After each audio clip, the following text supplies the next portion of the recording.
খবর শুনছেন দুর্গাপুর সংবাদ চ্যানেল থেকে। আজ ৪ তারিখ রবিবার। জানাবো আজকের বাছাই করা গুরুত্বপূর্ণ 10টি তাজা খবর। শুরুতেই হেডলাইন। মমতার পাশে দিলীপ, দল নজর রাখছে, দিলীপের বিরুদ্ধে কড়া ব্যবস্থা নেবে বিজেপি, বললেন শোভেক। বিজেপি শাসিত রাজ্যগুলিতে বাংলার পরিযায়ী শ্রমিকদের উপর পরিকল্পিত হামলা, তৃণমূলের অভিযোগে উত্তাল রাজনীতি। পেহেলগাঁও হামলার আগাম খবর ছিল সরকারের কাছে, জানার পরেও কিছুই করল না সরকার। সরকারের রাজনৈতিক ষড়যন্ত্র ফাঁসে চাপে মোদী সরকার। গোয়ার মন্দিরে পদপিষ্ট হয়ে মৃত্যু মিছিল, দায় কার? অভিষেকের নিশানায় মোদী সরকার। দাঁতের বদলে দাঁত, পাক রেঞ্জার ধরে পাল্টা কৌশল ভারতের, পাকিস্তানের তোলপাড়। বিজেপিতে দ্বন্দ্বের আগুনে ঘি, দল করতে এসেছে, মোদী অমিত শাহকে দেখে নাম না করে দিলীপকে আক্রমণ, দিলীপ সৌমিত্র বাগযুদ্ধে অস্বস্তির চূড়ায় পদ্ম শিবির। মুখ্যমন্ত্রীর মুর্শিদাবাদ সফরের আগেই শামশিরগঞ্জের অশান্তির ঘটনায় সাসপেন্ড তৎকালীন ওসি, সাসপেন্ড এক অফিসারও। বাংলার বুকে বিরাট অ্যাকশন, চলল বুলডোজার, কুড়িয়ে দেওয়া হলো বাবলা খুনে বহিষ্কৃত তৃণমূল নেতার কার্যালয়। এছাড়াও রয়েছে আরো বেশ কিছু গুরুত্বপূর্ণ খবর। পুরো বিস্তারিত জানতে ভিডিওটি শেষ পর্যন্ত শুনুন। তিনি গেলেন, দেখলেন, মমতার পাশে বসে ছবিও তুললেন।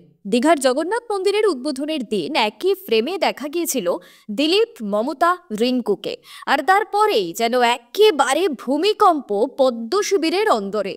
তারপর থেকে বিতর্ক চলছে পুরো দমে। বিগত কয়েকদিন ধরেই দিলীপের বিরুদ্ধে তোপের পর তোপ ধেয়ে আসছে দিলীপের উদ্দেশ্যে। পাল্টা স্ট্রেট ব্যাটে খেলছেন দিলীপও। চাপানোতরের মধ্যে এবার কি দিলীপের বিরুদ্ধে কড়া অবস্থানের পথে বিজেপি? সাংবাদিক বৈঠকেই কঠোর কথা শোনা গেল বিজেপি মুখপাত্র শ্রমিক ভট্টাচার্যের গলাতেও। গত কয়েকদিনের কাদা ছোড়াছুড়ি নিয়ে বলতে গিয়ে শ্রমিক স্পষ্টই বললে, যা হয়েছে অভিপ্রেত নয়। তবে কি দিলীপ ঘোষের বিষয় এবার ব্যবস্থা নিতে চলেছে বিজেপি? প্রশ্ন শুনেই সাংবাদিক বৈঠকে শ্রমিক বললে, উনি আমাদের দলের সফলতম সভাপতি ছিলেন, বিধায়ক ছিলেন, সাংসদ ছিলেন। তিনি কি করবেন, কি বক্তব্য রাখবেন, সেটা তার ব্যক্তিগত সিদ্ধান্ত। দিলীপ ঘোষের ইঙ্গিত, দিলীপ ঘোষের বক্তব্য, বার্তা যদি দলের কিছু থাকে, সে বিষয়ে দলের যারা চিন্তা ভাবনা করার তারা করবেন, সেই দায়িত্ব আমার নয়। ঠিক এরপরেই তার সংযোজন, দল পুরো বিষয়ের উপর নজর রাখছে, যা করার দল তার সময়ে করবে। এই ধরনের পরিস্থিতিতে যাতে বিজেপিতে ভবিষ্যতে না হয় তার জন্য দল ব্যবস্থা নেবে। প্রসঙ্গত, তীব্র বিতর্কের আবহে শুক্রবার সন্ধ্যায় TV9 বাংলার স্টুডিওতে এসেছিলেন দিলীপ ঘোষ। সেখানে ফের একবার অকপটে স্পষ্ট করলেন নিজের অবস্থান। সাফ বলে, আমার পার্টি হিন্দুদের কথা বলবে আর আমি হিন্দুত্বের বিষয় থেকে পালিয়ে যাব কেন? দিলীপ ঘোষ তো পালিয়ে যায় না। পাশাপাশি তিনি একেবারে সুকান্তকে টেনে এনে বলে, আমাকে যদি আমার সভাপতি বলতো আপনি যাবেন না, তাহলে আমি যেতাম না। আমি জানি বিজেপির কেউ বলতে পারে না মন্দিরে যেও না। ঠিক এরপরেই তার সংযোজন, যেদিন থেকে রাজনীতিতে পা দিয়েছি সেদিন থেকে যুদ্ধই লড়ছি, কখনো বাইরে কখনো ভিতরে, লড়তেই হবে, এটাই রাজনীতি, লড়াইটাই তো জীবন। তবে দলের বিরুদ্ধে আমি কোনো দিন লড়িনি। এমত অবস্থায় শ্রমিকের বার্তা বিশেষভাবে তাৎপর্যপূর্ণ বলে মনে করছেন রাজনীতির কারবারিরা। শেষ পর্যন্ত জল কোন দিকে গড়ায় এখন সেটাই দেখার। বাংলার পরিযায়ী শ্রমিকদের উপর নির্যাতনের অভিযোগে ফের উত্তাল রাজনীতি। এবার অভিযোগের তীর সরাসরি বিজেপি শাসিত রাজ্যগুলির দিকে। গুজরাট, মহারাষ্ট্র, ওড়িশা, এই 3 রাজ্যে কাজ করতে যাওয়া বহু বাংলাভাষী শ্রমিক শারীরিক, মানসিক এবং অর্থনৈতিক নির্যাতনের শিকার হচ্ছে বলেই জানাচ্ছে তৃণমূল কংগ্রেস। শুধু তাই নয়, তাদের উপার্জিত অর্থ, আধার কার্ড এবং পরিচয়পত্র কেড়ে নেওয়া হচ্ছে বলেও গুরুতর অভিযোগ। পরিস্থিতি এতটাই উদ্বেগজনক যে বিষয়টি নিয়ে কেন্দ্রীয় স্বরাষ্ট্রমন্ত্রী অমিত শাহকে সরাসরি চিঠি লিখেছেন রাজ্যসভার তৃণমূল সাংসদ সামিরুল ইসলাম। তিনি বলেছেন, এটা কোনো বিচ্ছিন্ন ঘটনা নয়। 2014 সালের পর থেকে পরিকল্পিতভাবে এই হামলা বাড়ছে। শুক্রবারে বহরমপুরের সাংসদ ইউসুফ পাঠান কেন্দ্রকে চিঠি দিয়েছে। তার 24 ঘন্টার মধ্যেই সামিরুলের এই চিঠি পরিস্থিতির গুরুত্ব স্পষ্ট করেছে। রাজ্যের মুখ্যমন্ত্রী মমতা বন্দ্যোপাধ্যায় আগেই জানিয়েছেন, বাংলার শ্রমিকদের উপর কোনো রকম নির্যাতন বরদাস্ত করা হবে না। তার তত্ত্বাবধানে গঠিত পরিযায়ী শ্রমিক কমিটির নেতৃত্বে রয়েছেন সামিরুল ইসলাম, যিনি কোভিডের সময় থেকে এই বিষয়ে কাজ করে চলেছেন। সম্প্রতি গুজরাটে বিপদে পড়া 3 জন শ্রমিককে একক প্রচেষ্টায় বাংলায় ফিরিয়ে আনার পর তার দায়িত্ববোধ আরও প্রশংসিত হয়। তৃণমূল কংগ্রেসের দাবি, কেন্দ্রকে এবার দায়িত্ব নিতে হবে, বাংলার শ্রমিকদের নিরাপত্তা নিশ্চিত করতে হবে এবং যারা নির্যাতনের সঙ্গে যুক্ত তাদের বিরুদ্ধে কঠোর ব্যবস্থা নিতে হবে। বিজেপি শাসিত রাজ্যগুলিতে পরিকল্পিতভাবে বাংলার পরিযায়ী শ্রমিকদের টার্গেট করা হচ্ছে বলেই অভিযোগ, যা রাজনীতিতে আরও উত্তপ্ত করে তুলেছে। কাশ্মীরের পেহেলগাঁওয়ে পর্যটকদের উপর জঙ্গি হামলার আগাম খবর ছিল গোয়েন্দাদের কাছে। যদিও হামলার সুনির্দিষ্ট স্থান ছিল অস্পষ্ট, প্রশাসনের একটি রিপোর্টে প্রকাশ্যে এসেছে যে শ্রীনগরের জবরবান রেঞ্জে হামলার আশঙ্কার বার্তা আগেই দেওয়া হয়েছিল। সেই অনুযায়ী তল্লাশি অভিযান চালানো হয় দচিগাম এবং নিশাত এলাকায়। তবে 22 এপ্রিল সেই অভিযান বন্ধ করার পরে পেহেলগাঁওয়ে বৈশরণ ভ্যালি রিসর্টে হামলা চালায় 4 জঙ্গি, যার মধ্যে 2 জন পাকিস্তানি। ধর্ম দেখে বেছে বেছে 25 জন পর্যটককে খুন করা হয়। মৃত্যু হয় আরও এক স্থানীয় বাসিন্দারও। এই ঘটনায় গোটা দেশে রাজনৈতিক চাঞ্চল্য ছড়িয়ে পড়ে। সূত্র মারফত জানা যাচ্ছে, 19 এপ্রিল কাটরা শ্রীনগরগামী ট্রেনের উদ্বোধনে প্রধানমন্ত্রী নরেন্দ্র মোদীর কাশ্মীর যাত্রা নির্ধারিত ছিল। গোয়েন্দারা সন্দেহ করছেন সেই সফরের আগেই বড়সড় হামলার ছক কষে ফেলেছিল জঙ্গিরা। অনুষ্ঠান বাতিল হলেও জঙ্গিরা হামলার পরিকল্পনা থেকে সরে আসেননি, বরং টার্গেট বদলে পেহেলগাঁওয়ে আঘাত হানে। এনআইএর তদন্তে উঠে এসেছে, লস্কর-ই-তৈবার নেতৃত্বে এই হামলায় পাকিস্তানি সেনা এবং আইএসআই সক্রিয়ভাবে যুক্ত। হামলার নেপথ্যে রয়েছে আদিল ঠোকর নামে এক কাশ্মীরি জঙ্গি, যিনি 4 হামলাকারীর গাইড হিসেবে কাজ করেছিল। আরও অন্তত 20 জন ওভারগ্রাউন্ড ওয়ার্কার এই হামলায় সহযোগিতা করেছে বলে প্রমাণ পেয়েছে এনআইএ।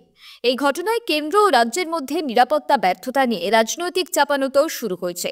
গোয়েন্দা তথ্য থাকা সত্ত্বেও পর্যাপ্ত প্রতিরোধ না করায় সরকারকে তীব্র সমালোচনার মুখে পড়তে হয়েছে। গোয়ার মন্দিরে পুণ্যার্থীদের পদপিষ্ট হওয়ার ঘটনায় শোক প্রকাশ করলেন তৃণমূলের সর্বভারতীয় সাধারণ সম্পাদক অভিষেক বন্দ্যোপাধ্যায়। পাশাপাশি গোয়ার বিজেপি সরকারের অপদার্থতা নিয়ে প্রশ্ন তুলে নিরপেক্ষ তদন্তের দাবি জানালেন তিনি। অভিষেকের কথায়, ডাবল ইঞ্জিন সরকারের অধীনে থাকা হাথরাস থেকে গোয়া সর্বত্রই একের পর এক দুর্ঘটনা ঘটে চলেছে, যা ডাবল ইঞ্জিন সরকারের অপদার্থতার প্রমাণ। এক স্যান্ডেলে অভিষেক লেখেন, গোয়ায় শ্রীদেবের লাইরাই মন্দিরের মর্মান্তিক ঘটনায় আমি যন্ত্রণাক্লিষ্ট। প্রিয়জনহারা পরিবারের প্রতি সমবেদনা জানাই। আহতদের দ্রুত আরোগ্য কামনা করছি।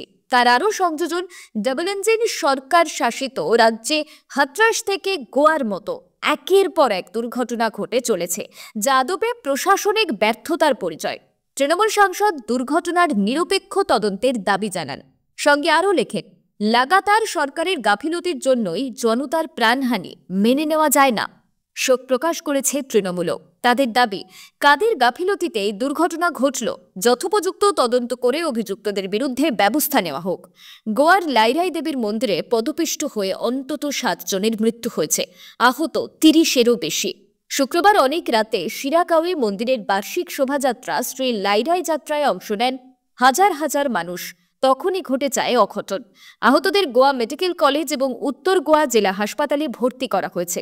কেন এই দুর্ঘটনা ঘটল তা খতিয়ে দেখা হচ্ছে।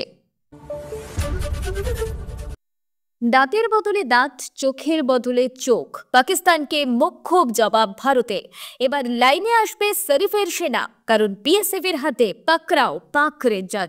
শনিবার রাজস্থানের ফোর্ট আব্বাসে এই পড়শি দেশের জওয়ানকে তুলে নিয়েছে ভারতীয় সীমান্তরক্ষীরা। বিএসএফ সূত্রে খবর, সজ্ঞানে সীমানা লঙ্ঘন করে ভারতের দিকে ঢুকে পড়ে এই পাক রেঞ্জার। কিন্তু এমন কাণ্ড ঘটিয়েও ক্ষান্ত হয় না সে। ভারতীয় সীমান্তরক্ষী এবং পুলিশদের দেখেই রীতিমতো গালিগালাজ শুরু করে পড়শি দেশের ওই জওয়ান। তখনই তাকে বাগে পেয়ে আটক করে নেন ভারতীয় জওয়ানরা। উল্লেখ্য, তাদের জওয়ান ভারতে এসে আটক হতে হইচই পড়ে যায় পাকিস্তানে। এই রেঞ্জারকে ছাড়তে তড়ি ঘড়িয়ে ছুটে আসে পড়শি দেশ। শনিতেই হয় সীমান্তরক্ষীদের ফ্ল্যাগ মিটিং। সেখানে পাক জওয়ানকে মুক্তি দেওয়ার দাবি তোলে পাক রেঞ্জার্স, কিন্তু তাতে আমল দেয় না বিএসএফ, যার জেরে আপাতত ভারতেই আটকা পড়ে রয়েছে ওই জওয়ান। প্রসঙ্গত, দিন 7 আগে একইভাবে বাংলার জওয়ান পূর্ণম সাউকে আটক করেছে পাকিস্তান। পেহেলগাঁও কাণ্ডে যখন বিষিয়েছে 2 দেশের আবহ, তখনই পড়শি দেশের সীমানায় ভুলবশত ঢুকে পড়ে আটক হয়েছেন পূর্ণম। ফ্ল্যাগ মিটিং হলেও এখনও তাকে ছাড়েনি পাকিস্তান, যা ঘিরে উদ্বেগজনক পরিস্থিতি জওয়ানের বাড়িতে। কেমন আছেন তিনি, কি খাচ্ছে, চিন্তিত পরিবার। তবে এবার সঠিক পথে আসবে পাকিস্তান, কারণ ভারতের হাতে এসেছে ব্রহ্মাস্ত্র, মত ওয়াকিবহুল মহলের। তোপ পাল্টা তোপ, চর্চা সমালোচনা, আক্রমণ থেকে পাল্টা আক্রমণ। দিলীপের দীঘা যাত্রার পর থেকেই সৌমিত্র দিলীপের তুমুল বাগযুদ্ধ দেখেছে গোটা বাংলা। বউ থেকে বিছানা, বেনজির সংঘাতে তুমুল অস্বস্তি দলের অন্তরে। এমত অবস্থায় কৌশলে দিলীপ ঘোষের প্রসঙ্গ এড়ালেন বিষ্ণুপুরের বিজেপি সাংসদ সৌমিত্র খাঁ। দিলীপের করা মন্তব্যকে আমল না দিয়ে সাংসদের দাবি, রাজনীতিতে কমা থাকতে পারে, কিন্তু ফুল স্টপ বলে কিছু হয় না। একই সঙ্গে দিলীপ ঘোষ নিয়ে প্রশ্ন করতেই সৌমিত্র বললেন, ক্লোজড চ্যাপ্টার। দীঘার জগন্নাথ মন্দির উদ্বোধনে বিজেপি নেতা দিলীপ ঘোষের উপস্থিতি নিয়ে গত কয়েকদিন ধরেই সরগম বাংলার রাজনীতি। দিলীপ ঘোষকে আক্রমণ করে সামাজিক মাধ্যমে বিভিন্ন সময় বোমা ফাটাতে দেখা গিয়েছে বিষ্ণুপুরের বিজেপি সাংসদ সৌমিত্র খাঁকে। প্রত্যুত্তরে পাল্টা সৌমিত্র খাঁর প্রতিও বিভিন্ন সময় কখনো নাম করে কখনো নাম না করে তীর্যক মন্তব্য করেন দিলীপ ঘোষ। দুপক্ষের আক্রমণ ও প্রতি আক্রমণে নেমে আসে ব্যক্তিগত স্তরেও। কিন্তু দিল্লি থেকে বাঁকুড়ায় ফিরেই সেই বিতর্কে ইতি টানার চেষ্টা। সৌমিত্রর মন্তব্য দেখে তেমনটাই মত রাজনীতির কারবারিদের। এদিন দুপুরে বাঁকুড়ার কতুলপুরে মাধ্যমিকের মেধা তালিকায় তৃতীয় স্থানে থাকা ঈশানী চক্রবর্তীর বাড়িতে গিয়ে তাকে সংবর্ধনা জানান সৌমিত্র। সেখান থেকে বেরিয়ে আসার পরেও অত্যন্ত সতর্কতার সঙ্গে দিলীপ প্রসঙ্গ এড়িয়ে যান তিনি। তার দাবি, রাজনীতিতে সবকিছুই সম্ভব। রাজনীতিতে কমা ও এবং থাকতে পারে, কিন্তু ফুল স্টপ বলে কিছুই হয় না। দলের স্বার্থে যা ভালো হবে তাই করব।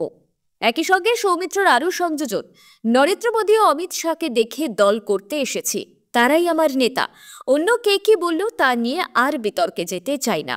এদিন সৌমিত্র আরও বলেন, আমি 2006 সাল থেকে লাগাতার রাজনীতি করে আসছি, তাই আমাকে কেউ কিছু শেখাচ্ছে না।